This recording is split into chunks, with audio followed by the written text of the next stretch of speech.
कृण्वन्तो विश्वमार्यं कृण्वन्तो। आज नई सीरीज चाणक्य नीति शुरू करने जा रहे हैं।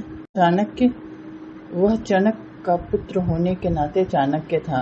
उसकी चालें शत्रु की पकड़ में नहीं आती थी, अति कुटिल थी, इसलिए उसे लोगों ने नाम दिया था कौटिल्य।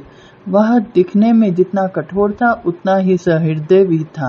राजनीति की बिसात पर टेढ़ी मेढ़ी चालों का खिलाड़ी होने पर भी वह सच्चा महात्मा था। उसके लिए सुख, वैभव, पद आदि महत्वपूर्ण नहीं थे। महत्वपूर्ण था तो देश का अखंड गौरव। अखंड भारत के उस स्वप्न को साकार करने के लिए वह न कहीं रुका और न ही कहीं झुका।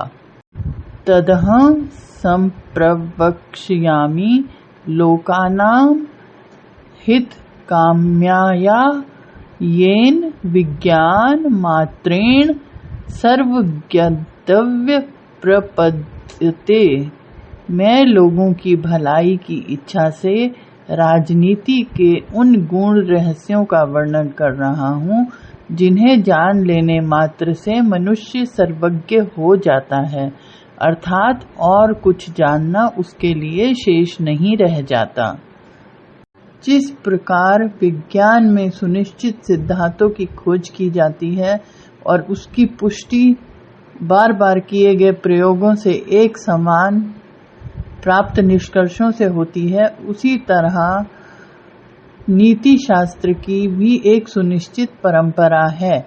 इसके निष्कर्ष भी प्रत्येक स्थिति परिस्थिति में एक समान है। इसलिए आचार्य चाणक्य ने नीति शास्त्र को विज्ञान कहा है। वे इस ज्ञान के द्वारा सर्वज्ञ होने की बात भी कहते हैं। यहाँ सर्वज्ञ होने का अर्थ है अतीत, वर्तमान और भविष्य का विश्लेषण करने की क्षमता प्राप्त करना।